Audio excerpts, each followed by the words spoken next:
pediatria?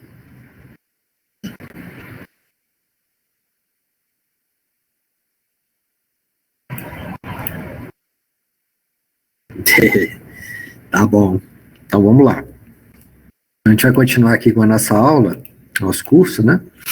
Hoje a gente vai falar de câncer de pulmão.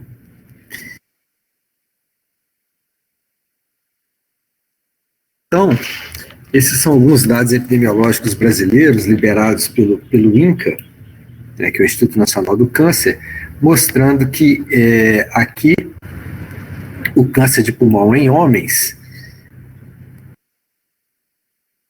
Obrigado, Maria Elisa.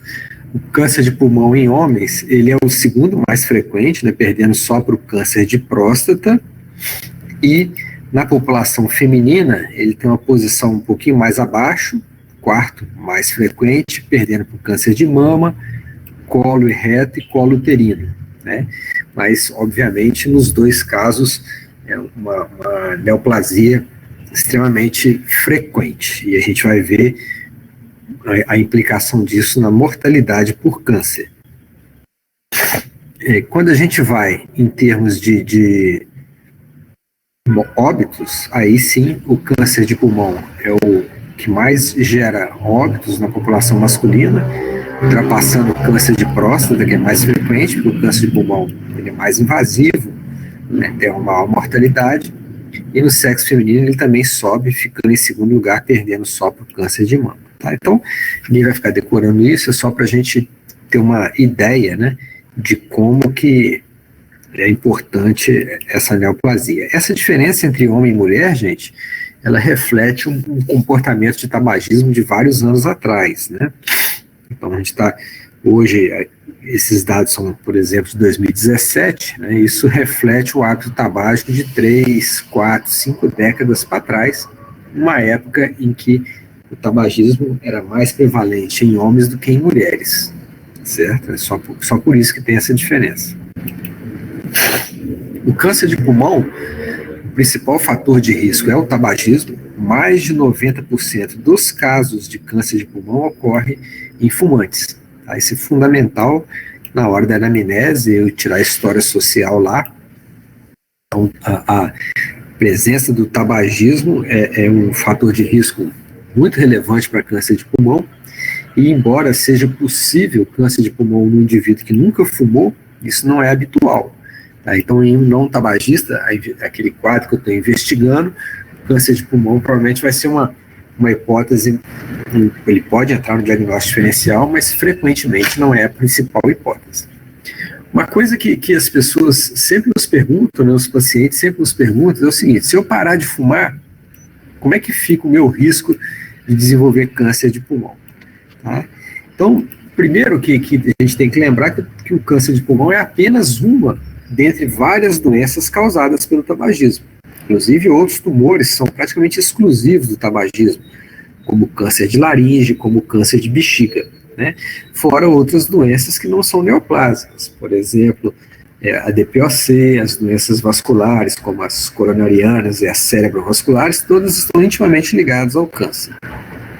No pulmão, especificamente, não há uma regra absoluta, mas certamente, à medida que o tempo de supressão do tabagismo vai passando, aumentando esse tempo, o risco vai diminuindo progressivamente. Mas o indivíduo que chegou a fumar 20 anos no máximo, mesmo depois que ele pare de fumar, mesmo depois de 15 anos sem fumar, ele ainda apresenta com um risco 2 vezes maior do que aquele indivíduo que nunca fumou. Então são dados grosseiros, né, mas é bom a gente ter em mente isso, né? Primeiro que essa redução de risco existe, então esse aqui é um argumento que a gente usa para tentar, né, convencer o indivíduo a parar de fumar. Né? À medida que vai passando o tempo, o risco vai diminuindo progressivamente. E aqueles indivíduos que nunca fumaram, ou mesmo que fumaram, mas quais são os outros fatores que podem contribuir como fator de risco, seja isoladamente, seja em associação com o tabagismo? Então, radioterapia, são pacientes que foram submetidos à radioterapia cuja a radiação se projetou sobre os campos pulmonares, eles podem desenvolver câncer de pulmão.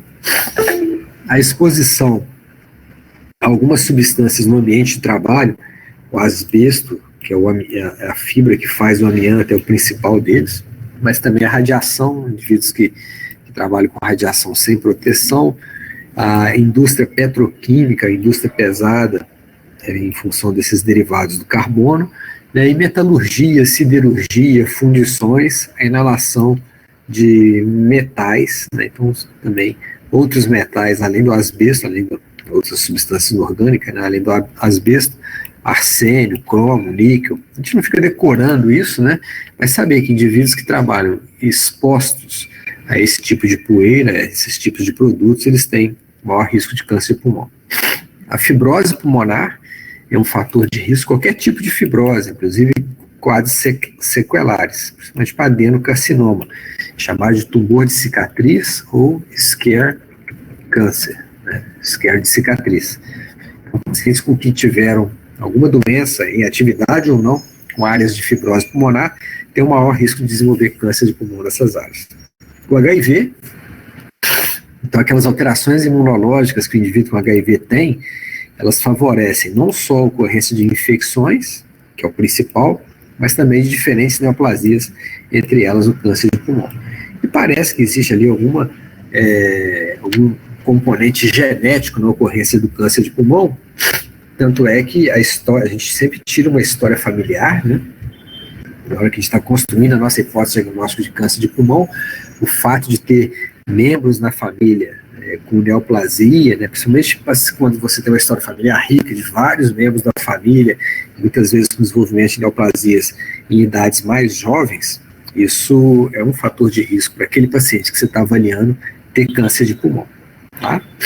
Mas sem dúvida nenhuma, a gente está vendo aqui, né, mais de 90% dos casos de câncer de pulmão acometendo tabagistas. Quando a gente fala de câncer de pulmão, esse termo, né, câncer de pulmão, ele se refere à neoplasia dos brônquios, ou algumas vezes, um tipo de adenocarcinoma dos alvéolos. Tá? Por que eu estou falando isso? Porque o câncer de pulmão, ele é sítio também de tumores de outras linhagens. Então, por exemplo, eu posso ter linfoma no pulmão, eu posso ter um sarcoma no pulmão, eu posso ter metástases de outros tumores para o pulmão. Nessas situações, eu não chamo isso de câncer de pulmão. Câncer de pulmão é uma neoplasia que se inicia no epitélio dos brônquios ou, menos frequentemente, nos alvéolos. Tá? Então, esses são os tipos histológicos que a gente tem de câncer de pulmão. São 4 tipos. O adenocarcinoma, que é o mais comum, e quando o paciente é não tabagista, na maioria das vezes esse é o tipo histológico. Tumor de células escamosas, ou espino celular, ou epidermoide, o segundo mais frequente. Indiferenciado de pequenas células, que também é conhecido como Holt cell, esse nome aqui. Também é extremamente associado ao tabagismo. E o indiferenciado de grandes células. Então, esses são os menos comuns dos 4. Tá?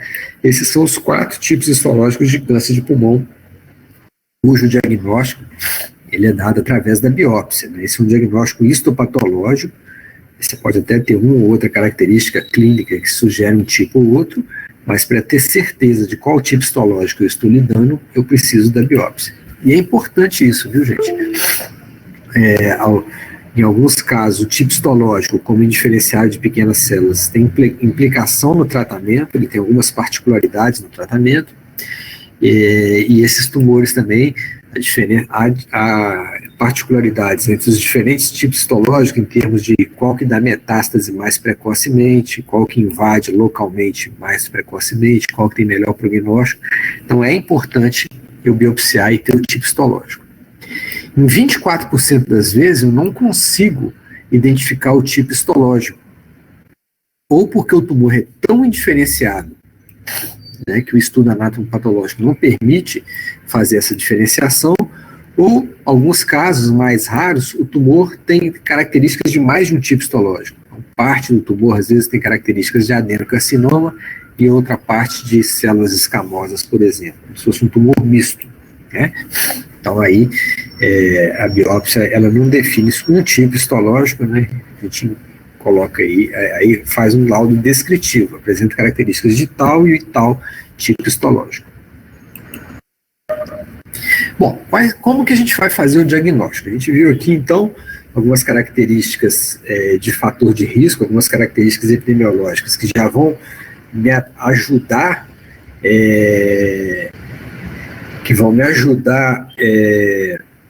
a raciocinar em termos de hipótese diagnóstica, mas, basicamente, eu vou tirar essas hipóteses com base na apresentação clínica dos pacientes, na sintomatologia, tá bom? E aí as manifestações clínicas, elas podem ocorrer. Alguns sintomas, eles surgem em função do crescimento local do tumor, né? Então, o tumor vai crescendo ali dentro do parênquima pulmonar, e a partir de um determinado momento, esse crescimento, a gente vai ver como, vai acabar gerando sintomas. Uma outra forma, talvez das mais comuns de eu ter a manifestação clínica do tumor, é que quando o tumor obstrui parcialmente a via aérea, ele favorece distalmente aquela via aérea uma infecção, uma pneumonia. Então, muito frequentemente, o diagnóstico de câncer de pulmão vem a partir de um quadro pneumônico, né? Então, o indivíduo apresenta-se clinicamente com uma pneumonia, eu trato, o paciente melhora, só que ele não melhora completamente, nem a clínica, nem a imagem. Então, toda vez a gente viu isso na aula de pneumonia, se eu tenho uma pneumonia e não há uma cura clínica e radiológica completa, eu precisaria investigar por que não houve uma cura. E uma das causas de pneumonia que não se resolve, ou se resolve lentamente, a gente usa o termo pneumonia de resolução lenta, é haver uma neoplasia subjacente. Então, você vai investigar ali por que o paciente não melhorou e você acaba identificando o câncer de pulmão como fator de risco. Uma outra possibilidade de câncer de pulmão é de fazer o diagnóstico, né, a partir de sintomas das metástases. Toda neoplasia ela tem um potencial, maior ou menor, mas tem sempre um potencial de haver uma disseminação, seja para outros órgãos torácicos, até mesmo para órgãos à distância, extratorácico, a gente vai ver. Então, às vezes, o diagnóstico do câncer de pulmão, ele surge, né, a partir da metástase. Não é a regra. A metástase tende a ser mais tardiamente, então, geralmente, eu encontro essas metástases buscando ativamente, através do estadiamento, ou então já em fases avançadas. Eu já sei que o paciente tem um câncer de pulmão, e aí, por exemplo, às vezes anos depois, ou meses depois, a depender do caso, ele surge com sintoma em outro órgão, e aí quando eu vou investigar, eu faço o diagnóstico de que é uma metástase daquele câncer que já existia, tá? Então, na maioria das vezes, as metástases já são mais tardias, e elas surgem quando o diagnóstico de câncer de pulmão já tinha sido feito. Mas às vezes não, pode ser a apresentação inicial do câncer de pulmão. Toda neoplasia, a maioria delas, tem o potencial de gerar o que a gente chama de manifestações paraneoplásicas. A gente vai ver o que é uma manifestação paraneoplásica, e o câncer de pulmão, assim como os demais, ele pode dar síndrome paraneoplásica. E às vezes é um achado, geralmente sob a forma de nódulos, nódulos pulmonares, sendo eles câncer ou outro diagnóstico, geralmente eles são assintomáticos. O nódulo geralmente é assintomático, mas quando você faz um nódulo, quando você identifica o nódulo no exame de imagem, então o paciente faz uma radiografia por outra razão, e quando você vê tem um nódulo lá, pelo potencial de câncer, esse nódulo vai ter que ser biopsiado, e às vezes, mesmo sendo assintomático, você vai lá e faz o diagnóstico, tá?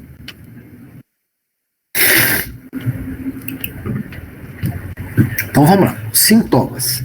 Sintomas decorrentes do crescimento do tumor. Esses sintomas do câncer de pulmão, eles são tardios, né? Nas fases iniciais, naquela fase de nódulo, uma massa pequena, o câncer de pulmão tende a ser completamente assintomático, tá? Então, os sintomas tendem a ser tardios, o surgimento deles, e é por isso que frequentemente eu diagnostico o câncer de pulmão já em fase avançada, sem possibilidade terapêutica. Uma das grandes dificuldades no manejo do câncer de pulmão é o paciente chegar já numa fase avançada, e aí eu faço o diagnóstico numa situação em que o tratamento curativo já não existe mais. Eu vou lançar a mão só de medidas que não são curativas, embora sejam eficazes para prolongar a vida desse paciente. E além de serem tardios, eles são extremamente inespecíficos, né? O sintoma mais comum do câncer de pulmão é a tosse. Agora, imaginem vocês, um paciente lá de 50, 60 anos de idade, que fumou a vida inteira, 30, 40 anos de tabagismo, chegar para você com tosse. Imagine se quase todos não, mas uma proporção muito grande desses pacientes, eles têm uma tosse, em função da irritação brônquica, né, de uma bronquite crônica pelo cigarro. Então, se toda vez que um fumante começar a evoluir com tosse, eu for pensar em câncer de pulmão, né, fica muito complicado. Por outro lado, a hemoptise, que aí sim é um sinal de alerta maior, né, a tosse com hemoptise aumenta muito a probabilidade de ser câncer, embora não seja absoluto, mas a hemoptise é muito menos frequente, geralmente mais tardiamente. Tá? Então a gente tem que ficar atento, né, e a gente vai ver no final da aula, às vezes, tentar lançar a mão de medidas de screening, né, rastreio, para tentar fazer o diagnóstico do câncer de pulmão numa fase mais precoce, numa fase com maior potencial de tratamento. Os outros dois sintomas, eles já são menos frequentes. Então, dispneia, dor torácica, vai depender muito da extensão. A dispneia, para o câncer de pulmão, ele tem gerar uma dispneia. Geralmente isso acontece em fases muito avançadas, ou quando já há uma telectasia por obstrução completa de um brônquio, ou quando já há derrame pleural associado por invasão da pleura, ou então, às vezes, tumores menores, sem essas complicações maiores, mas no indivíduo ou já idoso, já com a reserva funcional ruim. Então, aí, lesões menores, né, são capazes de dar dispneia também. E a dor torácica geralmente vai ocorrer em tumores periféricos quando se estende até a parede torácica. Lá no meio do pulmão, né, lembrando, a gente não tem inervação sensitiva, então aqueles nódulos, tumores menores, geralmente não dói. Agora, à medida que aquilo cresce, se aquilo começar a comprimir estruturas mediastinais, ou chegar até a pleura, né, um espaço intercostal ali, um osso, um nervo, a parede torácica, aí pode doer, sim. Tudo bem, gente? Tudo bem até agora? Alguma dúvida? Querem fazer alguma pergunta? Então tá. Qualquer coisa vocês me interrompem, gente.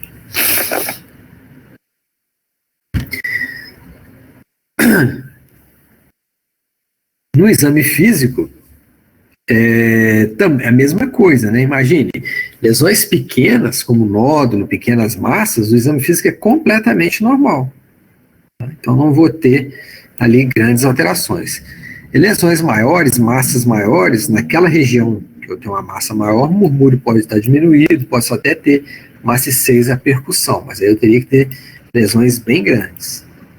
Quando eu tenho uma obstrução completa da luz onde o tumor está crescendo, né, eu vou ter uma síndrome de atelectasia. Vai atelectasiar todo o lobo, todo o pulmão, se for o caso, se o tumor for no bronco principal, tudo que está distal à via aérea obstruída completamente vai atelectasiar.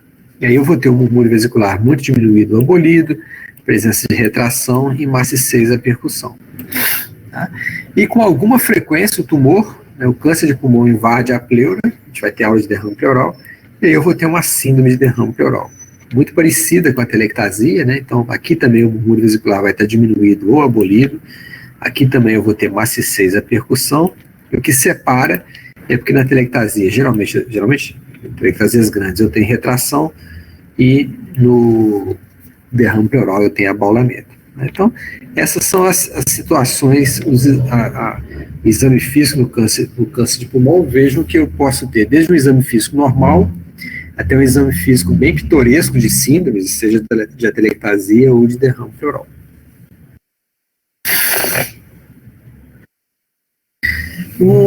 Às vezes a sintomatologia, o diagnóstico vem a partir de sintomas por invasão de estruturas, de órgãos vizinhos. Então, imagine, se eu tenho um tumor ali muito próximo do hilo, ou no hilo mesmo, e ele crescendo, ele pode crescer para dentro do mediastino e invadir o esôfago. Né? E aí, a clínica desse paciente vai ser de disfagia. Se eu tiver ou comprimindo ou invadindo o esôfago, o paciente vai me queixar de dor, dificuldade de deglutição. E aí é óbvio que nesse primeiro momento eu não vou pensar em câncer de pulmão. Imagina, eu pego um paciente tabagista, já com uma certa idade, um quadro de disfagia e emagrecimento. Provavelmente vou pensar em câncer de esôfago, vou pensar em câncer de pulmão. Só que aí na hora que eu fizer a endoscopia digestiva pensando em câncer de esôfago, eu vou ver que às vezes não tem um tumor ali, o que existe é um abaulamento, uma compressão extrínseca, né? Mostrando que o esôfago está comprimido por algo que está crescendo de fora. E aí eu vou ter que fazer um exame de imagem, provavelmente eu vou fazer uma tomografia, e aí essa imagem vai me mostrar que é um câncer que está comprimindo o esôfago.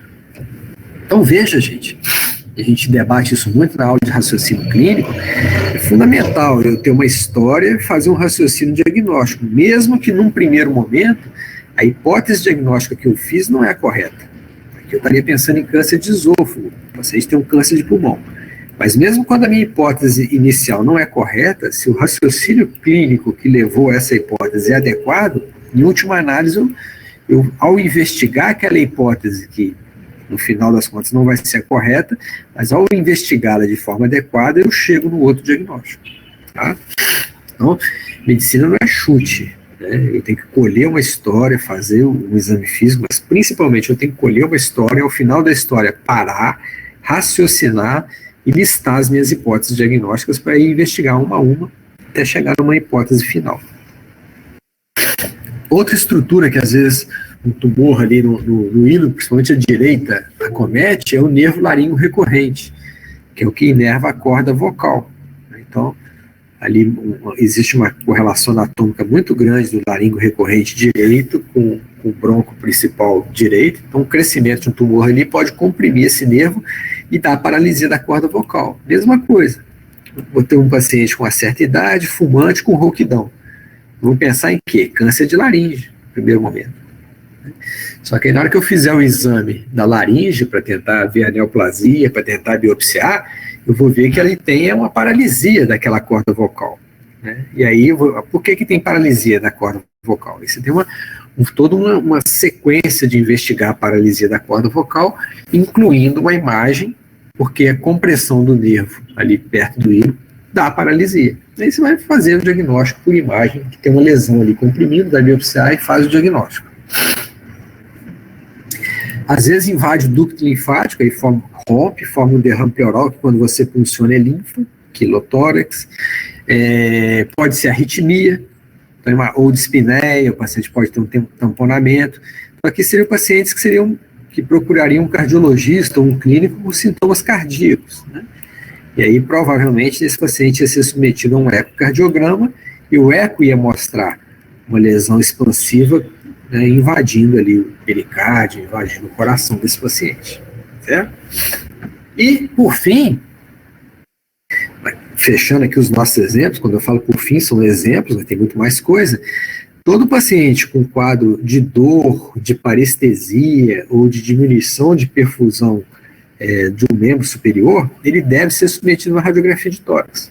Então, quadros álgicos de ombro ou de braço, somente com perda de força ou sensibilidade, quer dizer, mostrando um acometimento neurológico ou um acometimento vascular, eu tenho que lembrar, né, que as estruturas que inervam e que irrigam o membro superior, elas saem ali de uma estrutura que tem uma correlação anatômica com o ápice pulmonar muito grande. Então, um tumor de ápice pulmonar, que a gente chama aquele tumor de Pancoast, ele pode, ao crescer, comprimir essas estruturas, ou do plexo braquial, ou estruturas vasculares, e aí esse paciente ter dor ou ter alterações de sofrimento de perfusão.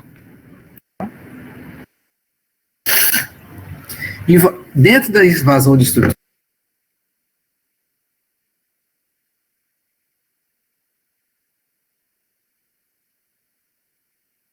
de veia cava superior e a síndrome de Horner, ou Claude Bernard Horner. Essa já é bem mais rara. Mas toda vez que elas estão presentes, eu tenho que pensar em algo que esteja comprimido. No caso da veia cava, da síndrome de veia cava, obviamente a veia cava superior, e na síndrome de Horner, a cadeia simpática, que passa ali no mediastino superior. Tá? Então, quando eu tenho a compressão e obstrução da cava, eu vou ter diminuição do retorno venoso de todas aquelas estruturas da metade superior do organismo. Então, o paciente vai ter edema e uma vermelhidão, né, a gente chama pletora da face, dilatação nas veias do pescoço, dilatação das veias do ombro e dos membros superiores, e pode haver aí uma circulação colateral. Na hora que você olha o tórax, essa dilatação dessas veias, principalmente no tórax, para que, por veias periféricas, o sangue retorne até lá, o território de drenagem da veia cava inferior. Se a gente não atuar a síndrome de veia cava superior, gente, é uma urgência oncológica. A maior parte das vezes, o que dá síndrome de veia cava superior é câncer de pulmão ou linfoma. Tá? Então tem que fazer esse diagnóstico rapidamente, e aí eu fazer uma quimio ou radioterapia para diminuir o tamanho desse tumor e liberar a veia cava. E se eu não fizer isso, a veia cava trombosa, e aí depois que ela trombosar, mesmo que para frente eu controle o tumor, né, a obstrução venosa, ela vai continuar existindo ali. A ponto, às vezes, né, de se a circulação colateral não se fizer de forma efetiva, o paciente tem hipertensão intracraniana por dificuldade de retorno venoso. Tá? É uma urgência oncológica, né, se vocês internarem o paciente com síndrome de veia cava, já faça raio-x e tomo de tórax para ter uma ideia do que está comprimindo a cava superior, e esse paciente ele deve logo ter uma avaliação do oncologista, às vezes ele é submetido até quimio e rádio mais ampla, às vezes até sem ter o diagnóstico histológico de certeza, para você rapidamente desobstruir a veia cava. A síndrome de Horner já é bem menos frequente. Aí geralmente é por acometimento da cadeia e do gânglio simpática cervical e do gânglio estrelado. Então ela dá uma enoftalmia, né, que é a retração do globo ocular, com pitose palpebral daquele lado, miose e diminuição da produção das glândulas sudoríparas. Então dá uma anidrose na face e no membro superior, diminuição do suor.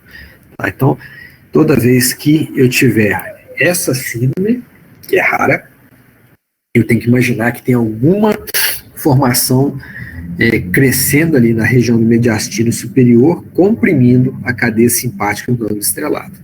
Vai ser feito o exame de imagem, vai mostrar essa lesão que deverá ser biopsiada. Tá? As metástases. O câncer de pulmão, pode virtualmente dar metástase para qualquer órgão. Qualquer órgão pode receber metástase de câncer de pulmão, mas na maioria das vezes, as metástases vão para o sistema nervoso central, osso, fígado e adrenal. Tá? As metástases para fígado e adrenal geralmente são assintomáticas. Então, sem fases muito avançadas, com destruição completa do fígado, das adrenais, e aí ele vai ter uma insuficiência hepática e uma doença de Addison, insuficiência adrenal, mas isso não é a regra. Geralmente são nódulos que não comprometem a função dos órgãos, nem doem. Então, o que a gente faz? Toda vez que eu estou pensando em câncer de pulmão, o exame de imagem ideal para avaliar o câncer de pulmão é a tomografia de tórax. E aí, ao pedir a tomografia de tórax para fazer o diagnóstico de câncer de pulmão, eu peço para descer no abdômen superior e já vejo fígado e adrenal. Então, faz parte da investigação de imagem do câncer de pulmão uma tomografia de tórax com extensão para o abdômen superior. Aí, quando você coloca isso no pedido, você já coloca a sua hipótese e já pede para que isso seja feito. Tá? Com isso, você já faz o estadiamento dessas metástases. As metástases ósseas geralmente são dolorosas, né? Então, o paciente com dor, né, na projeção do osso, pode ser qualquer osso, então a dor aí, o local da dor vai ser a depender de qual osso está acometido pela metástase, e o diagnóstico mais precoce é com cintilografia. Tá? E no sistema nervoso central também funciona mais ou menos como a metástase óssea, né? O sintoma vai depender de qual área do sistema nervoso central. Então pode ser uma cefaleia, pode ser uma crise convulsiva, ou pode ser um déficit motor, por exemplo, se for uma metástase crescendo na área motora. Então, após um diagnóstico de câncer de pulmão, a gente geralmente faz um exame de imagem, né, para fazer o estadiamento dessa metástase, principalmente se o paciente tiver algum tipo de sintoma. E para terminar as manifestações clínicas, nós temos o que a gente chama de síndromes paraneoplásicas. O que é esse conceito de síndrome paraneoplásica? Síndrome paraneoplásica é uma manifestação clínica decorrente da presença do tumor, mas não há uma relação anatômica. Então, ela não é algo estrutural, não é o tumor crescendo, comprimindo, invadindo uma estrutura. Então, o que se acredita é que os tumores secretem proteínas que tenham ações como se fossem hormonais. Tá? Então, as duas principais manifestações, e detalhe, viu, gente, isso pode acontecer com qualquer tumor. Então, tumor do pâncreas, tumor do TGI, por exemplo, estômago, intestino, e entre eles o câncer de pulmão. Então, as duas manifestações paraneoplásicas mais frequentes são de hipercalcemia, o paciente chega com cálcio alto, geralmente isso dá rebaixamento de nível de consciência. Então, o paciente com rebaixamento de nível de consciência, eu tenho que fazer um estudo metabólico dele, e se eu identificar hipercalcemia, eu tenho que pensar, entre outras coisas, em neoplasia. E a outra é a secreção inapropriada de hormônio antidiurético. Esse termo inapropriado aqui é no sentido de que é uma secreção excessiva de hormônio antidiurético. Então, se eu secreto hormônio antidiurético, eu diminuo a eliminação de água pela urina. Então, vai haver uma retenção hídrica que dilui o sódio, né? Então, o diagnóstico de secreção inapropriada de hormônio diurético, a gente chama de SIAD, né? É hiponatremia. Ele entra no diagnóstico diferencial das hiponatremias. Ginecomastia. Então, câncer de pulmão é uma causa importante, frequente de ginecomastia, assim como o uso de espironolactona e insuficiência hepática são outras causas de ginecomastia. Fraquezas musculares também pode ocorrer, baqueteamento digital, perda de peso, perda de mais de 10% do peso, que é a caquexia, presença de púrpuras, né, que são aquelas lesões puntiformes, vermelhas ou violáceas, e efeitos trombóticos, coagulação intravascular ou tromboflebite. Se lembrarem lá da aula de embolia pulmonar, né, o câncer, qualquer câncer, entre eles o câncer de pulmão, é um potente fator de risco para embolia pulmonar. Uma dúvida, gente?